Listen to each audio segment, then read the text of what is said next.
17 de xullo, o incendio que comezaba 3 días antes en Carballeda de Valdeorras salta ao barco e os veciños e veciñas de Alixo son desaloxados.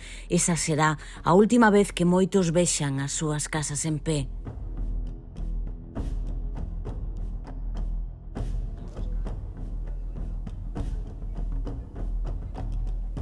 Se hubiéramos estado aquí, cas mangueras. O lume e o vento, unha terrible combinación contra a que non se puido facer nada.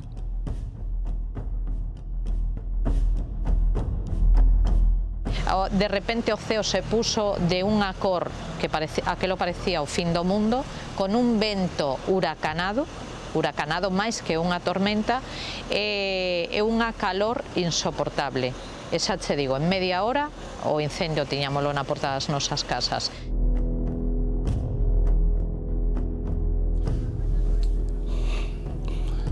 Muy triste. Y menos mal que estuvimos limpiando por aquí el otro día, pero esto es para no contarlo. Manuel leva 52 anos casado en Alixo. Nesta casa vermella naceu a súa muller, Ángeles, que todavía hoxe non se atreveu a subir a Tiqui. Y que pasara esto es una cosa que no lo creo. Emociónase falando da casa, pero tamén lembrando os castiñeiros que lles levou o lume. Los castaños que teníamos, muchos castaños, no nos quedó uno para coger una castaña. Ya no se repobrece eso. Damos un paseo polo pobo e atopamos o lugar no que comezou todo, a única finca que permanecía sen limpar. Algo que enche de rabia aos que o perderon todo. O lume empezou pola casa esta, que é do Ministerio de Justicia. Embargaron ya o Saturnino Torres Soto. Esa casa está sin limpiar desde o momento que lle embargaron. Do momento que meteron ela á cárcel, embargaron a casa. Non se tocou máis, non se limpiou máis. Veu unha chispa, prendeu de atrás, pola parte de atrás, e todas as casas que tiña alrededor, abrasounas. Todas as casas estaban limpias, porque o pueblo, se lle miras, estaba todo limpio, porque desbrozamos todo. O único que quedou foi o do Estado. E é onde empezou? É onde empezou. Entonces todo o que tiña alrededor abrasou a todo. Pois xa veis, o grupo este. Alí quedou nola vida, di Rosa, mirando para a súa casa, a casa na que naceu e se criou. Moi mal, porque estábamos aquí mirando para a casa e sin ter unha goma nin nada para poder darle unha pouca auga. Iso foi horrible. Iso solo pasando, solo se sabe. Que velo así, dícese, bueno, non houbo, gracias a Dios, ningún, que non nos mancáramos naide, nin eso, que é o principal. Pero aí quedou nula vida, os recuerdos, todo o que tiñamos. Había un ano que habíamos feito e agora está así.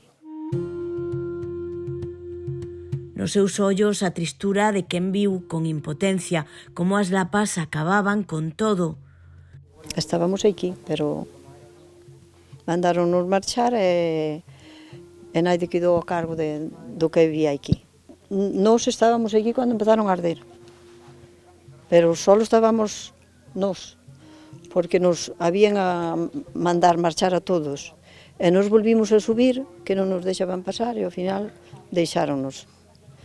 E claro, chegamos aquí e vemos as casas ardendo. E despois foron estas outras que se houberan vido os bomberos a tiempo, estas non houberan ardido. Julio é o seu veciño, el tampouco puido salvar nada. Aquí nacimos nós, aquí nos criamos, os recuerdos todos nosos, que tiñamos aquí. Está ahora vese todo abaixo, todo caído, non sei, dá pena ver todo isto. Dificilmente esquecerá o vivido aquí o domingo, cando na aldea botaban de menos máis medios. O pueblo todo mandándonos baixar todos para baixo porque viron que estaban chegando ao pueblo e xa marcharon todos. Ya quedou o pueblo sin aire aquí. Claro, porque a mellor se tuveran algún veciño, Pois, oi, a non querer, con unha mangueriña ou con algo, sempre podía apagar onde estaba ardendo. Pero nada, cando chegamos á noite, xa estaba todo ardendo. E a min chamáronme do barco, que viñera rápido, que estaba ardendo a casa, chegamos a Siran a 10:30 da noite, xa estaba ardendo o luxao, e xa, nada, xa non había nada que facer. Xa subía a arder o luxao, xa baixou todo para baixo, e xa nada, xa non houve nada que salvar. Nada. Era pena. Non hai máis que decir, porque isto xa... E acompañamos a Juan Ramón ata a súa vivenda. Pues mira, empezó el domingo a las 3:30 de la tarde. Una ventalera, unos remolinos y chispas de fuego amarillo por ahí. Venían de por allí, de ahí en la montaña. Y se ve que echó una chispa por ahí y quemó la herba que estaba muy seca. Y claro, esa herba, después con una chispa, empezó a tenderse las casas de atrás. El é catalán, pero casou nesta parroquia e hai máis de 20 anos que fixeron desta casa o seu lugar de descanso. El mesmo arranxou as paredes e foi dando forma ao interior, cuidando de cada detalle. Agora desespérase e síntese completamente desolado. La mía por arriba en el tejado y estaban los bomberos y ni se enteraban. Se quemó la casa porque quisieron ellos. Yo que soy albañil retirado, cada año hacía algo.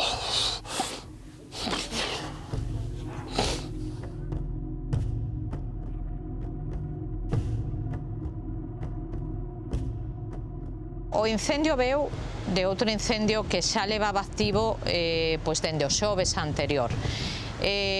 O sábado deuse por extinguido. Non sei se deixaron ali xente vixiando se ese incendio rebrotaba ou non rebrotaba. Eu o único que vos podo dicir é que cos medios que ali había, se non fose polos veciños, en Alixo non quedaría unha casa. Non houvese quedado unha casa. Nos en Alixo, fíxate, os veciños que quedamos, dixemos que nunca máis volveríamos a abandonar a Alixo, nunca máis. Se volve a haber outro lume, temos que estar aí. Ao principio non sabías onde estabas, non sabes onde te ubicas, ese ruído. A min o que máis me sorprendeu foi ese ruído do lume baixando con unha velocidade, porque non oías o vento, oías o lume. O problema son as 7 vivendas que arderon e que estaban rehabilitadas, e que os veciños e as veciñas que coñeces, que estás todos os días con eles, que fas a vida con eles, que quedaron sin casa, e agora hai un silencio que é insoportable ali. Porque por fin puidéramos recuperar ese bullicio de estar a xente na praza facendo a súa vida, falando cos veciños, e agora o que abruma é ese silencio.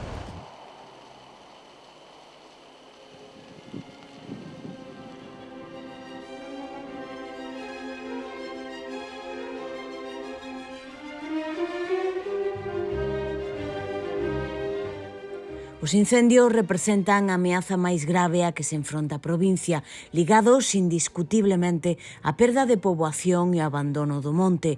Os lumes evolucionan e a día de hoxe falamos de incendios de sexta xeración. Hai 10 anos, cando sucedeu algo un pouco máis light do que pasou este ano, a Garda Civil tardou pois o mellor 2 horas en desaloxar a poboación e non puido facelo, porque xa estábamos tan rodeados de lume que nos tivemos que quedar nas nosas casas. Daquela a sorte foi que non chegou o que é o núcleo das vivendas, pero este ano sí. Este ano foi en 15 minutos. Os veciños do barrio de arriba, porque Alixo ten 2 barrios, estaban berrando, asustadísimos porque xa chegara ás súas casas. En unha hora ali só quedou unha persoa que foi a que nos informou o resto dos veciños do que ia pasando. Pero que son os incendios de sexta xeración e como temos chegado até aquí?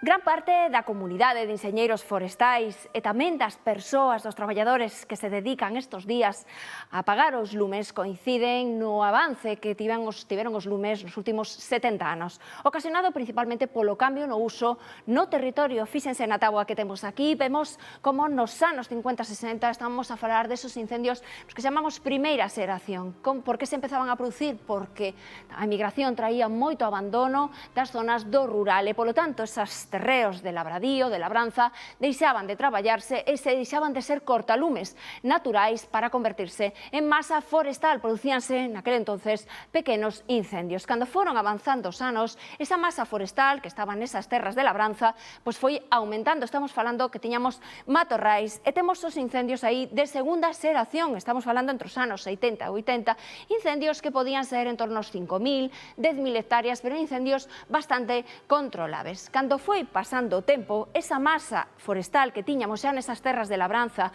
que era matorral, foise convertindo en masa de copa, que lle chaman os enxeñeiros forestais. É dicir, xa temos árbores, temos moito máis masa forestal, temos moito máis que arder e, polo tanto, moito máis que queimar, e temos xa os incendios de terceira xeración que se dá a partir dos anos 90, e xa estamos falando de grandes incendios que poden entrar entre as 10.000 e as 20.000 hectáreas. Seguimos avanzando no tempo e unha gran preocupación e un gran problema que temos é o avance, sobre todo urbanístico, e a construción urbanística en lugares moi próximos ás reservas naturais, a masas forestais grandes, e o problema cambia. Aí temos que protexer as vivendas que están moi cerca desas masas forestais e empezamos a falar de incendios de cuarta e de quinta xeración, que, aínda que a diferencia entre uns e outros é que a de quinta xeración ten darse moitos máis focos no mismo incendio e, por tanto, temos que empezar a protexer as vivendas que se atopan, nas que se atopan as persoas, e defender, por suposto, a vida das persoas.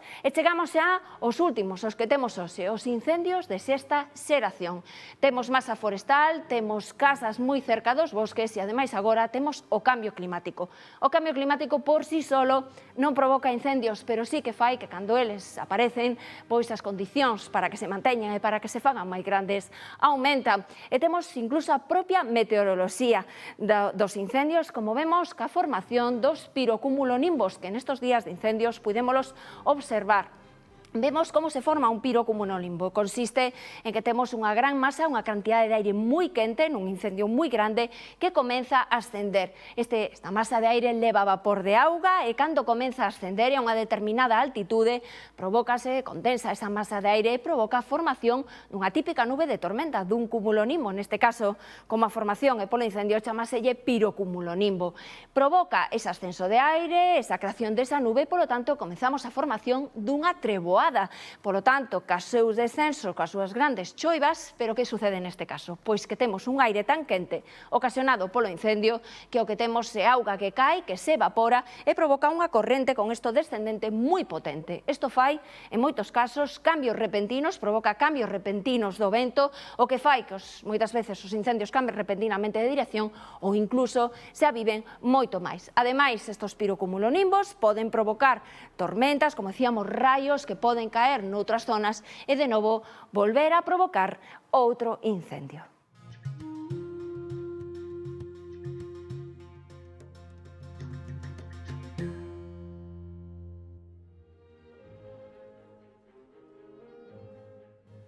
O 22 de maio de 2021 entraba en vigor a Lei de Recuperación da Terra Agraria. No Parlamento, o Partido Popular foi o único en apoiar un texto que o BNG rexeitou por insuficiente, mentras que o Partido Socialista optaba pola abstención. Un ano despois segue a ser a folla de ruta do goberno autonómico, coa intención de pôr a producir terras abandonadas e infrautilizadas. Toda esta vaga de lumes que estamos a padecer, a verdad que as que se padeceron a mediados de xullo son totalmente extraordinarias.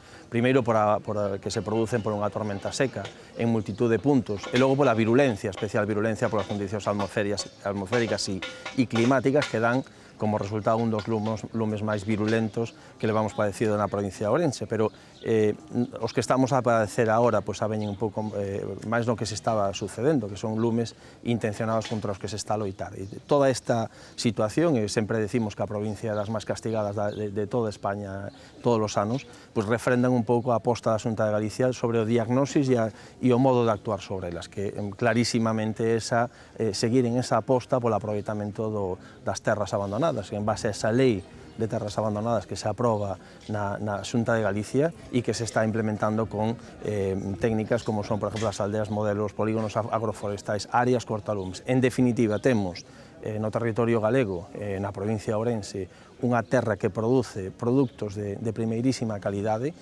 moi demandados no mercado, e, polo tanto, temos que ir en esa liña, poñendo en producción esas terras, esas hectáreas de terreno.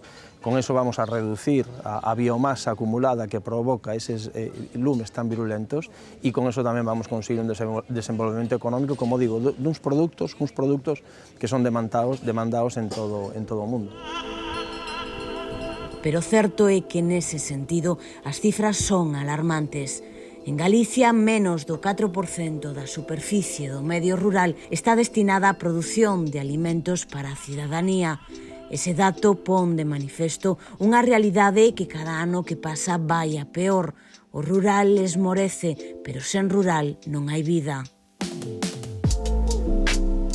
Hai que reconocer que hai uns extraordinarios, primeiro, políticas de prevención, con cortalumes e con extraordinarios equipos de extinción, pero a limpieza de por sí non é suficiente, ten que ser a través dun aproveitamento deses terrenos para facer que sean productivos e evitar eses lumes e quitar un rendimiento económico. Por outra parte, a min gustaría meter unha reflexión, é dicir, a maior parte dos lumes, a maior parte non se coñecen e son pequenos conatos, unha media de 10-15 diarios que estamos tendo, e gracias a eses extraordinarios equipos de extinción atállanse rapidamente. Pasa que, bueno, logo hai lumes descontrolados, situacións totalmente extraordinarias como pudo ser o lume de Valdeorras, o lume de Oimbra, o Invernadoiro, os de 2017, pois que superan todas as previsións e é imposible actuar en todos os lados ao mesmo tempo. É dicir, os medios non pode ser omnipresente, estar en todos os lados en ese mismo momento, nesa hora, 2 horas, na que se cruzan unha serie de circunstancias atmosféricas e climáticas que fan que provoquen unha explosión, un lume virulento, e sobre que é imposible actuar en ese momento. Pero, bueno, o que é importante, o que temos que quedarnos é con esa reflexión. Vai ser un longo camiño, é dicir, non é sinxelo, ninguén di que sexa sinxelo, pero temos que revertir esa situación a través desas ferramentas que se poñen a disposición de toda a cidadanía, de todos os concellos, para facer aproveitables os nosos terrenos.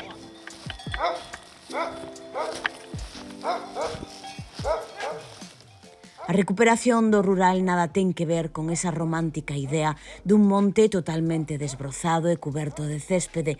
Esa recuperación chega da man do compromiso de persoas como Iago e a súa familia que un día decidiron apostar e arriscar.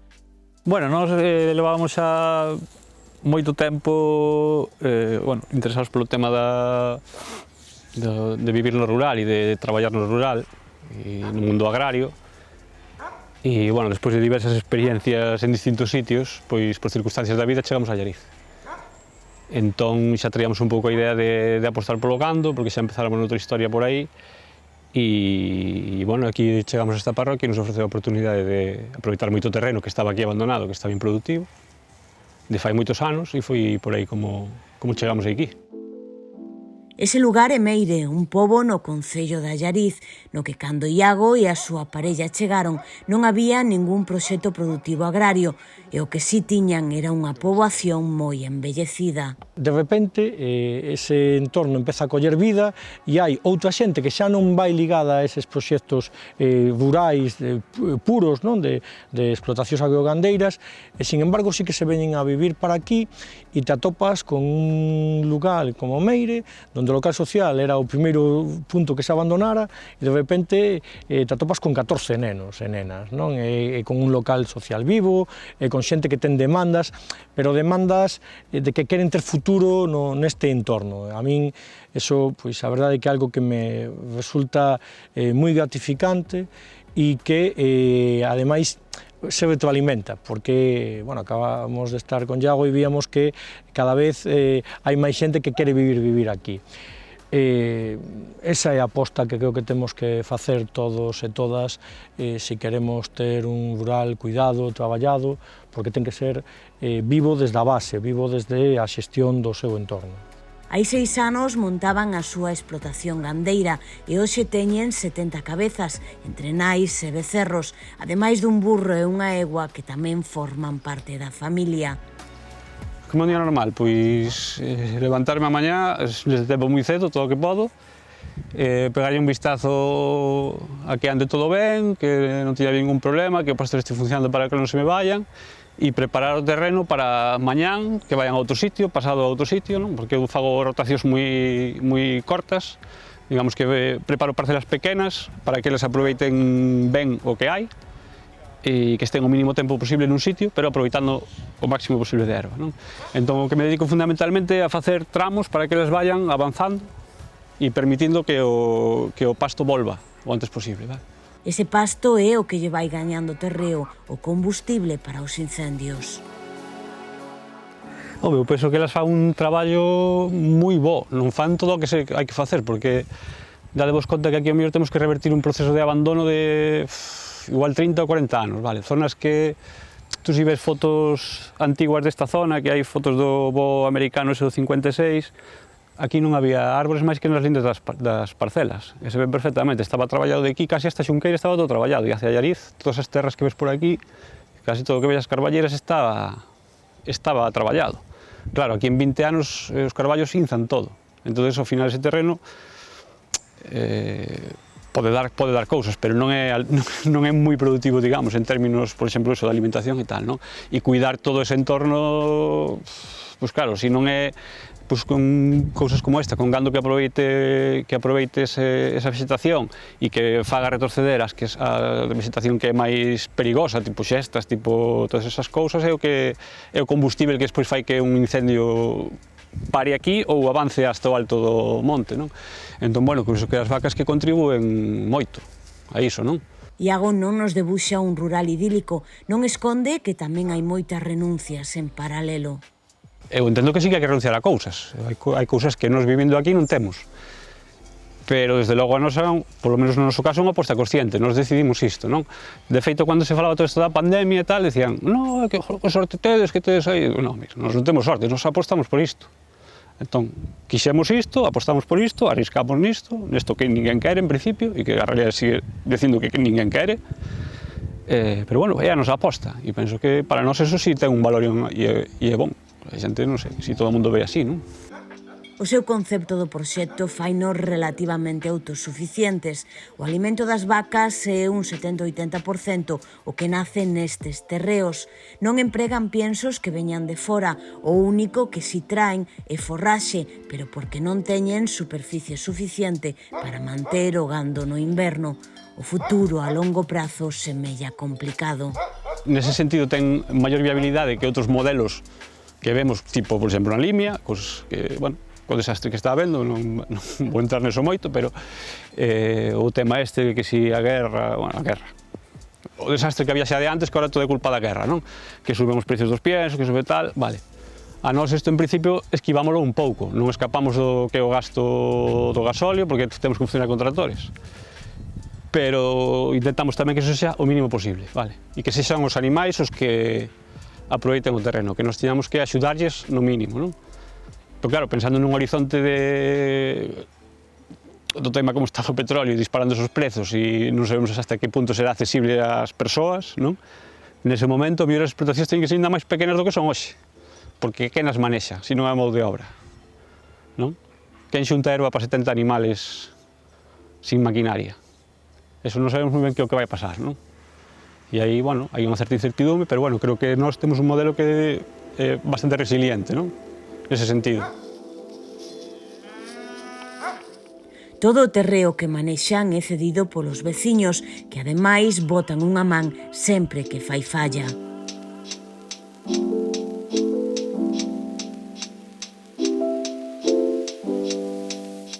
Hai 30 anos en Galicia había máis de 2 millóns de ovellas e cabras, un exército que combatía os lumes durante todo o ano e do que hoxe quedan menos de 200.000. E o mesmo sucede co resto do gando. Segundo os datos do Ministerio de Agricultura, Pesca e Alimentación, Galicia ten experimentado o descenso máis importante de todo o Estado no número de vacas, pero que reflicten realmente estas cifras e ese cambio no sistema de xestión. Todo o que producía o territorio que tiñamos ao redor das nosas aldeas era válido. Unhas cousas eran para estrume, outras eran para queimar nos fornos, para quentarse no inverno. E resulta que todo eso que era un valor, hoxe é un problema. O mellor é que temos nós un problema de cal é a mentalidade que aplicamos ao noso entorno, ao noso territorio. Non é viable desbrozar, nós temos un tractor desbrozando todo o ano en Allariz, pero que desbrozamos en xaneiro, cando chega o mes de marzo, non está cunha xesteira de 2 metros, pero lógicamente volve a ter biomasa para arder, porque o noso territorio ten esa gran ventaxa, e é que é capaz de producir prácticamente en todas as épocas do ano e en cantidades inxentes.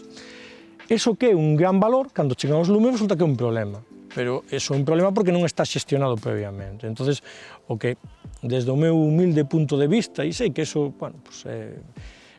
algo que se fala habitualmente, os incendios prevéñense no inverno. É certo, pero é certo sempre que se faga dun xeito sostible. Temos que ter, evidentemente, equipos de extinción de lumes, xente especializada, con unha gran capacidade de sacrificio de traballo, como teñen as brigadas, pero, lóxicamente, temos que ter un territorio cuidado, porque senón atopámonos co que nos temos atopado nestes días, que por moitos medios que teñas, cando isto se desmadra, non hai forma de parar o lume. E iso exixe que desde as administracións en primeiro lugar e despois tamén os propietarios privados poñamos en marcha algo que valorice o noso territorio, que ese territorio, que é un territorio tan rico, non sexa un problema cando chega o verán. Non falamos soamente do gando ou a agricultura, inda que son imprescindibles para a recuperación do monte, pero no rural deben establecerse tamén outro tipo de proxectos.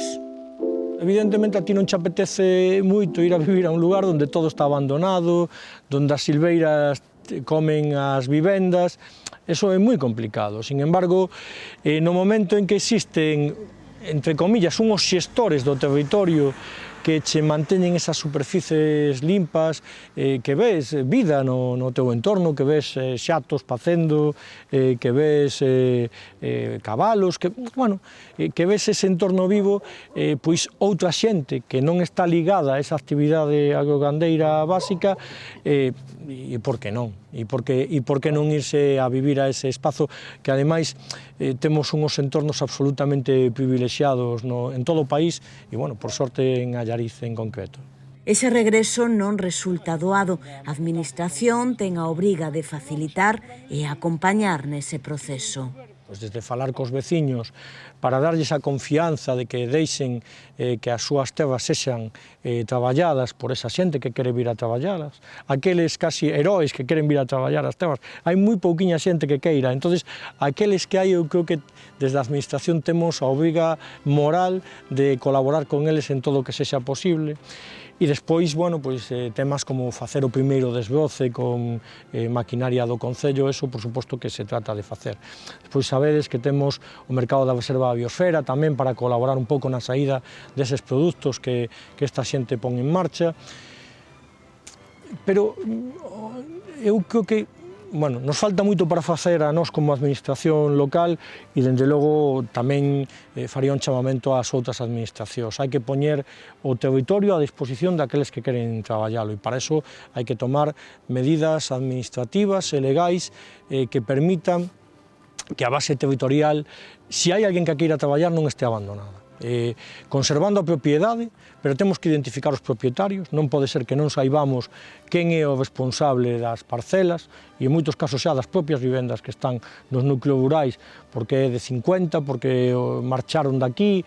Eso ten que estar identificado e é un paso fundamental e despois, a partir de aí, dictar leis que permitan que esas superficies se poñan a dispor daqueles que as queren traballar. Se o propietario a queren manter nas condicións debidas e postas en valor, perfecto, pero se eles non queren, temos que permitir que que aqueles outros que as queiran traballar as poñan en valor, porque o que non podemos permitirnos como país é que o noso rural, que é un rural, ademais, cunha potencialidade tremenda, este abandonado.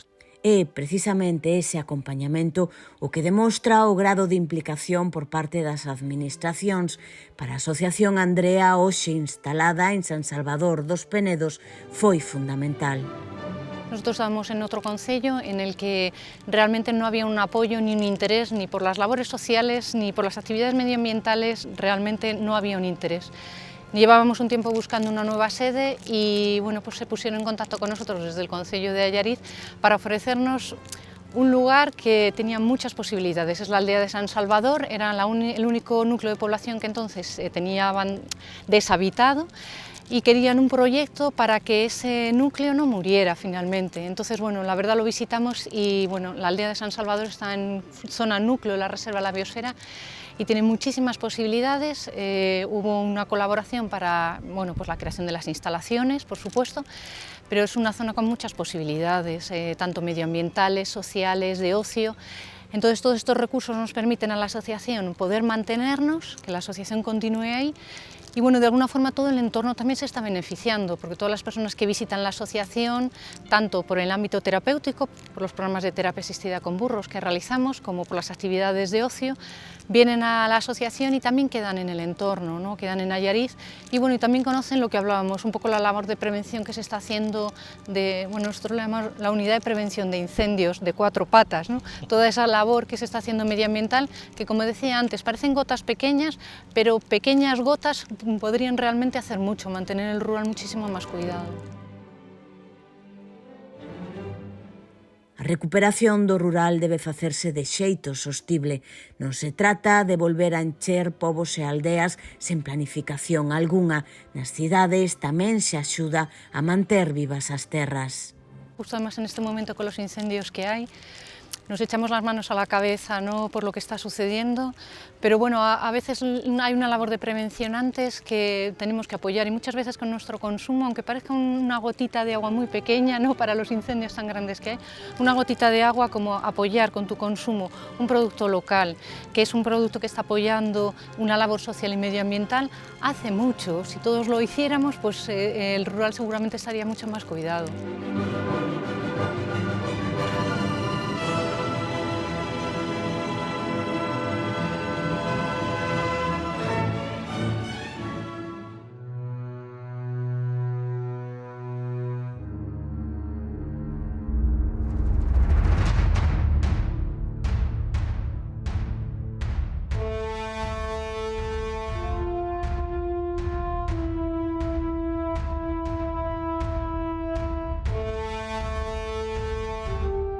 Ourense rexistra unha de cada 10 hectáreas queimadas en España nos últimos 50 anos.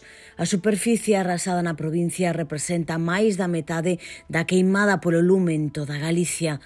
Segundo o Sistema Europeo de Información sobre Incendios Forestais, que identifica por satélite aqueles incendios de máis de 30 hectáreas, 2022 está sendo devastador. A mesma impresión teñen os que traballan sobre o terreo. Non podes atribuíllo todo ao cambio climático, claro que non, pero sí que, digamos que é un ingrediente máis que para añadir ese cóctel explosivo, o cambio climático. Estámoslo vendo, levamos tres vagas de calor, aquí hubo temperaturas récord de máis de 40 grados durante varios días seguidos, a vegetación non hai máis que vela, está totalmente amarilla, ten un estrés hídrico moi importante, o inverno foi seco, a pluviometría foi mínima, e todo eso suma, vai sumando. Que quere dicir isto? A parte deses ingredientes que vamos añadindo ao cóctel, cada vez o abandono do rural, cada vez o monte está máis abandonado, unha paradoja, pero cuanto mellor somos apagando incendios, peor van a ser eses lumes. Por qué? Porque canto máis eficaces somos, apagamos rápido ese lume, ese monte vai quedar igual, vai seguir crecendo maleza, entón cando se den as condicións idóneas para como está sendo este ano, pois esa vegetación, unha vez que está crecida, que ten unha altura importante, unha vez que volva a caer un lume aí, pois sí que se van ver situacións dramáticas ou grandes lumes forestais. Un gran lume forestal que sobrepasa das 500 hectáreas, pois antes era raro nos actuar un incendio desas características. Eran lumes pequenos, incipientes, bueno, chegabas a tallábalo, sí que había lumes de 500, 1000, 2000 hectáreas, pero agora chegamos e xa hai lumes de 2000, 3000, 10.000, ou a Serra da Culebra 30.000. As competencias en materia de incendios forestais están atribuídas ás comunidades autónomas, pero o Estado garante un reforzo a maiores con medios como son as BRIF. A de Laza é unha das 10 que hai en toda España. Forman un equipo de 70 persoas, voan en 2 helicópteros e en total son un técnico, 2 capataces e 16 bombeiros forestais por turno. No seu traballo todo debe estar milimetrado, a improvisación é unha mala compañeira. Normalmente facemos, antes de baixar abaixo, facemos un 360, un vuelo de recoñecemento, e pómonos en contacto co director de extinción, neste caso son os axentes forestais que están en terra, que nos dicen onde temos que actuar. Na medida do posible, pois baixamos o máis cerca posible dese punto e desembarcamos cas nosas ferramentas e dispoñémonos a traballar. Xeralmente, pois, casi sempre os lumes típicos que hai aquí, ainda que, por desgracia, estánse vendo lumes cada vez máis voraces que consumen gran cantidad de hectáreas, o noso método de ataque é ataque directo. Que quere dicir isto? Vamos con batefuegos e unhas mochilas extintoras que cargamos ás nosas espaldas, son unhas mochilas con que levamos auga, porque normalmente soemos traballar en zonas de máis difícil acceso, como chegamos cos medios aéreos. Entón, cas nosas mochilas extintoras vamos pulverizando auga, que baixamos ao que é a altitude da llama, e a través cos batefuegos podemos ir quitándolle energía a ese flanco do lume e poder ir atacando, ca maior da seguridade sempre, avanzando o flanco hacia a cabeza para que perda potencial de avance dese incendio. Nos lumes máis pequenos traballan as BRIF, cos axentes forestais e as brigadas da Xunta. Nos xa avanzados súmanse os corpos e forzas de seguridade do Estado, outras brigadas helitransportadas, contratadas en Galicia e a UME. Eso exixe unha gran coordinación que non sempre se dá. O caso máis flagrante que nos sucedeu foi en Zamora, estando no incendio da Serra da Culebra, que foi o primeiro, xusto empezamos campaña, o primer día e xa salimos para o incendio da Culebra. Foi un incendio bestial, dos que eu recorde, un incendio que arrasou ou que comía hectáreas a unha velocidade vertiginosa. Que pasou aí? Que viñeron medios casi de toda España. Viñemos nós, as BRIF, hubo máis BRIF aparte da nosa, de Tabullo, de Teneo, Asturias, Castela e León. Viñeron brigadas portuguesas tamén, viñeron brigadas de Extremadura, viñeron brigadas de Madrid, viñeron de Asturias, de Cantabria, todos con uns procedimientos de traballo moi distintos, veo o UME tamén, unhas comunicacións, porque cada comunidade traballase cun protocolo de comunicacións distintas, entón, aí hubo un batiburrillo de dispositivos que complicou moito a coordinación. E, como así foi, tuvemos aí uns pequenos percances que nos vimos apurados por non estar ben comunicados uns con outros, e entonces, bueno, pasáronse situacións de risco.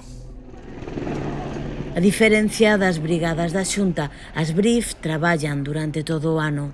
Hasta hai pouco traballamos casi 360 días, parábamos solo no período das Navidades, cousa que era ilógico, por 10-15 días que quedan aí, pois tiñamos que ir ao paro, pero bueno, ahora mismo sí que estamos traballando todo o ano, durante o inverno ou durante o baixo risco de incendios forestais, traballamos o que é a zona do Concello de Laza ou concellos próximos.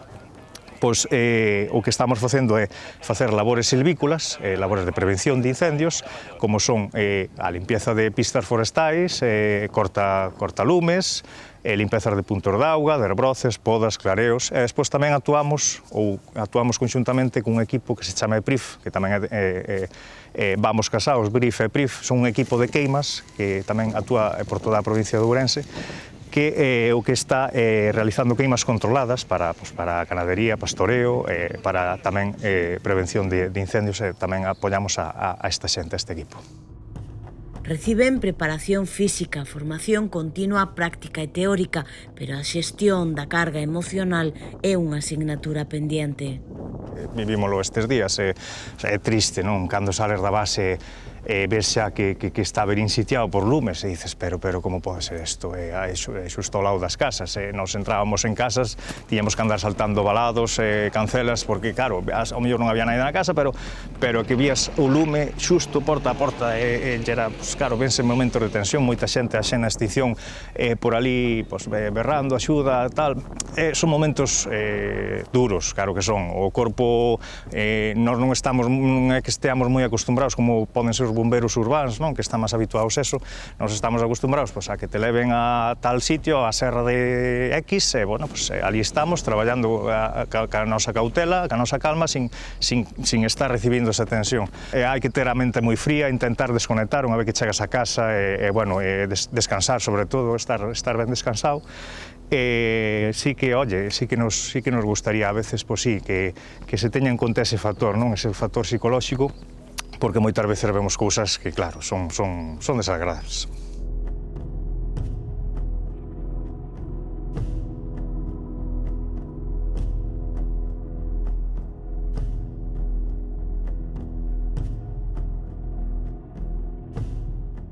Detrás dos lumes a man do home, cruel de xeito premeditado, estudiando a reacción dos medios, calculando como facer o maior dano posible, provocando caos absoluto. Desde o ano 2012, o Seprona e a Policía Autonómica investigaron a 500 de persoas. Houbo 27 condenas. O 80% dos incendios quedan impunes e de novo a impotencia de ver como perdemos a vida do monte.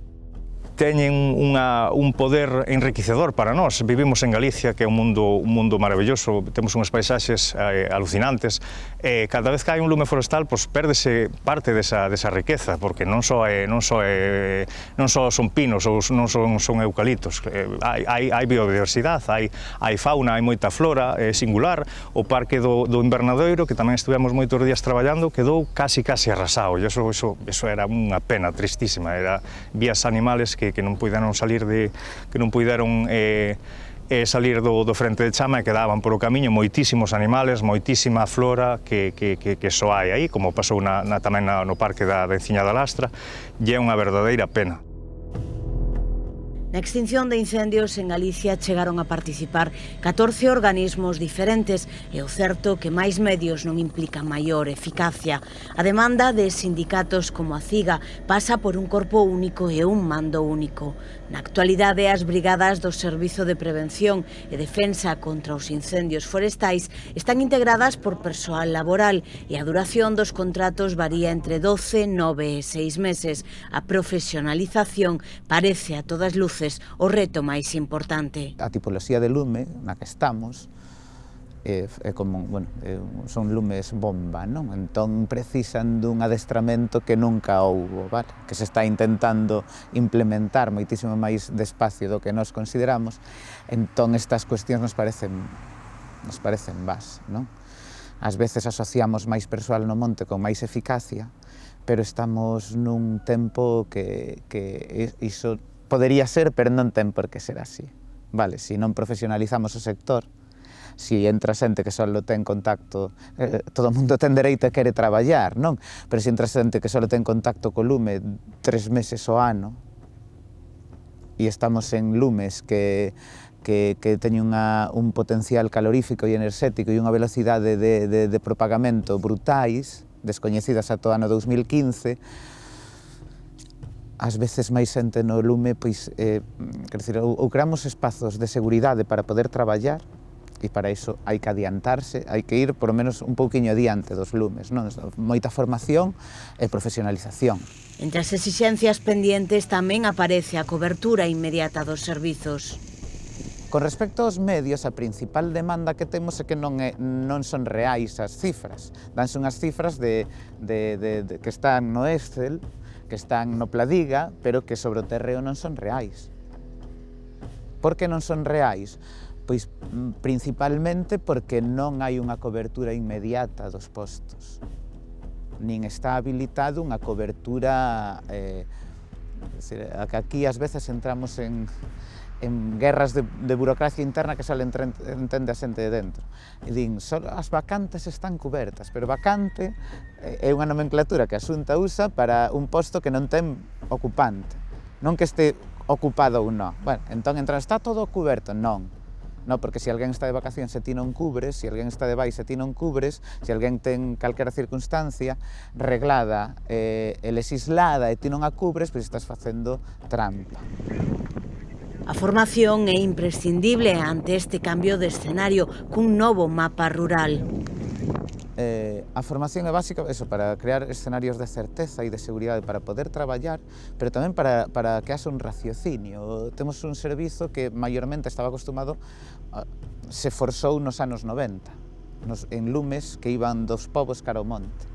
Cando eso se altera e se convirte ao revés, cumpre un reseteo de racionalizar, porque a tendencia é a natural, é a salvar os bens vivos, lo que se mueve, antes de lo que non se mueve.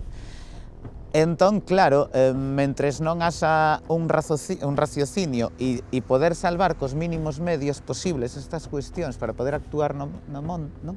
Ás veces vemos que hai que aprender a xestionar mellor a multiemerxencia na que nos habituamos, vale? Formación e formación nos novos lumes. Introducir a formación como prácticamente parte do metela no que nos decimos os cuadrantes. É dicir, aquí ten que haber un adestramento continuado. As voces do monte son as voces dos que o perderon todo no lume, dos que arriscan as súas vidas por salvalos, dos que se comprometen de xeito consciente na recuperación do rural. Son unha chamada de atención, sen monte non hai futuro. E aí quedou nula vida, os recuerdos, todo o que tiñamos.